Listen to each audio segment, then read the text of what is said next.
नमस्कार दोस्तों, आज का ये वीडियो आप लोगों के लिए बहुत ज़्यादा इम्पोर्टेंट है क्योंकि इस वीडियो में हम साइंस के 20 ऑब्जेक्टिव प्रश्न का आप लोगों से टेस्ट लेने वाले हैं। और इस टेस्ट में आप लोगों को 2 डिवीज़न दिया जाएगा, एक तो फर्स्ट डिवीज़न और दूसरा सेकंड डिवीज़न। अगर आपका 15 से ऊपर सही होता है, 15 प्लस, तो आपको फर्स्ट डिवीज़न दिया जाएगा।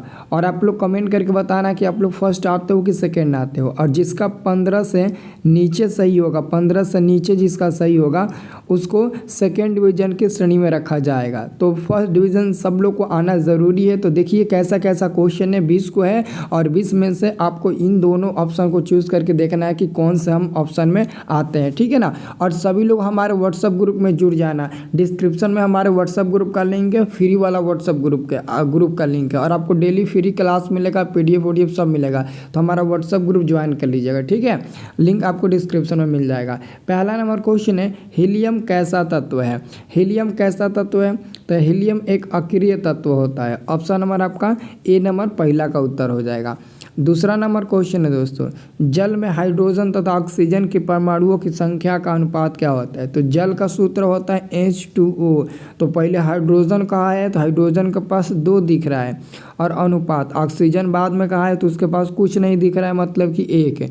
तो 2:1 हम लोग ऑप्शन नंबर बी पर टिक लगा देंगे। अगला क्वेश्चन, आवर्त सारणी में कितने आवर्त होते हैं। तो आवर्त सारणी में कितने आवर्त होते हैं? 7 आवर्त होते हैं और 18 वर्ग होते हैं। ये आपको याद रखना है और ईमानदारी पूर्वक आपको बताना है। अगला क्वेश्चन आपका 4 नंबर है कि कार्बन क्या है। तो कार्बन दोस्तों एक नॉन मेटल होता है, यानी कि अधातु होता है। ऑप्शन नंबर बी आपका बिल्कुल सही जवाब हो जाएगा। अगला क्वेश्चन है, single bond OH single bond किस का क्रियाशील मूलक कौन है। तो इसका क्रियाशील मूलक अल्कोहल हो जाएगा। ऑप्शन नंबर 5 का सी नंबर बिल्कुल सही जवाब हो जाएगा। अगला क्वेश्चन है, प्रकृति में ऑक्सीजन का संतुलन कैसे बना रहता है। प्रकृति में ऑक्सीजन का संतुलन प्रकाश संश्लेषण के द्वारा बना रहता है। ऑप्शन नंबर आपका 6 का बी नंबर बिल्कुल सही जवाब हो जाएगा। अगला क्वेश्चन हमारे पास है 7 नंबर, पौधों में श्वसन क्रिया के अंतर्गत ADP के टूटने से कितनी ऊर्जा मुक्त होती है। तो दोस्तों 30.5 किलो जूल पर मोल। ऑप्शन नंबर आपका हो जाएगा ए नंबर, के से किलो, जे से जूल, पर ये पर हो जाएगा, और MOL यानी कि मोल हो जाएगा, याद रखना। अगला क्वेश्चन है, मानव हृदय में कितने कोष्ठ होते हैं। तो मानव हृदय में 4 कोष्ठ होते हैं। कितने होते हैं? 4 कोष्ठ होते हैं, याद रखना। अगला क्वेश्चन है, मानव हृदय का औसत परिकुंचन दाब लगभग। तो लगभग में पूछेगा तो 120 mmHg बताना। लेकिन अगर सामान्य पूछेगा, अगर सामान्य मानते हैं आप लोगों से पूछ दिया सामान्य, तो सामान्य की जगह पर क्या हो जाएगा? सामान्य की जगह पर कहेगा ना तो 80 mmHg का हो जाएगा, अगर सामान्य पूछेगा तब। लेकिन लगभग में पूछा है तो 120 mmHg होगा। अगला क्वेश्चन है, पौधों में वाष्पोत्सर्जन किस भाग में होता है। तो पत्तियों द्वारा होता है, यानी कि पत्ता द्वारा। ऑप्शन नंबर BC हो जाएगा। अगला क्वेश्चन है, कृत्रिम वृक्क किन अवशिष्ट उत्पादों को रुधिर से अपवहन द्वारा पृथक करता है। तो नाइट्रोजन। ऑप्शन नंबर ए आपका बिल्कुल सही जवाब हो जाएगा। अगला क्वेश्चन है, हाइड्रा में प्रजनन किस विधि द्वारा होता है।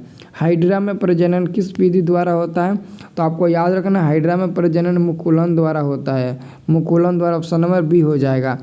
अगला क्वेश्चन है, किसी माध्यम का अपवर्तनांक म्यू का मान होता है। तो अपवर्तनांक बराबर sin I बटे sin R होता है। ऑप्शन नंबर आपका बी नंबर बिल्कुल सही जवाब हो जाएगा।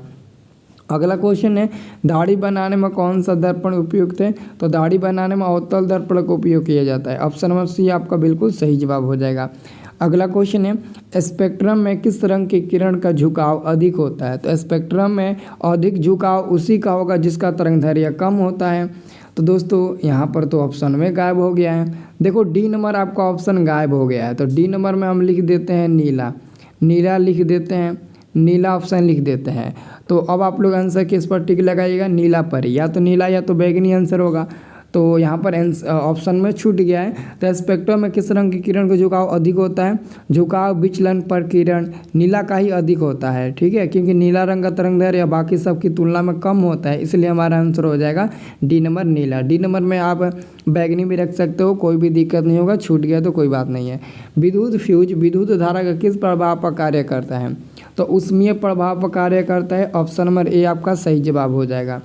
अगला क्वेश्चन है, किस कुंडली का प्रतिरोध ज्ञात करने के लिए किस कुंडली का प्रतिरोध ज्ञात करने के लिए सूत्र है। तो देखिए प्रतिरोध ज्ञात करने के लिए R बराबर क्या होता है, V/I होता है, यही होता है। प्रतिरोध कहा है तो प्रतिरोध को R बोलते हैं और R बराबर ही आपको देखना है।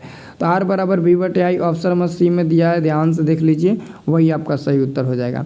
अगला क्वेश्चन है डायनेमो से किस प्रकार की धारा प्राप्त होती है। तो दोस्तों डायनेमो से किस प्रकार की धारा प्राप्त होती है, तो डायनेमो से AC DC दोनों प्रकार की धाराएं प्राप्त होती है, यानी कि दिष्ट धारा और प्रत्यावर्ती धारा दोनों प्रकार की धाराएं प्राप्त होती है।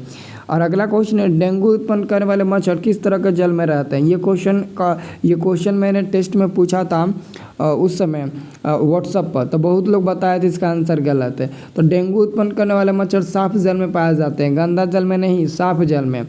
जहाँ पर 5 दिन 10 दिन 1 हफ्ता से पानी रहेगा ना साफ, उसी में से पैदा होते हैं। 20 नंबर प्रश्न है कि निम्नलिखित में से कौन बायोगैस ईंधन का स्रोत नहीं है। तो नाभिकीय ऊर्जा हो जाएगा, सही जवाब आपका C नंबर हो जाएगा। अब आप लोग कृपया कमेंट करके बताइए फर्स्ट डिवीज़न में आए हैं कि सेकेंड डिवीज़न में आए हैं। और आज शाम को 7 से 8 मैथ का टेस्ट होगा 50 क्वेश्चन का, और उसके बाद से 8:20 से 9:20 तक हिंदी का 100 ऑब्जेक्टिव क्वेश्चन का क्लास होगा, पूरे पेपर में जैसे आता है एकदम वैसे ही। तो क्लास ज़रूर करना, वीडियो को लाइक कर दीजिए, चैनल को आप लोग सब्सक्राइब कर लीजिए, ठीक है।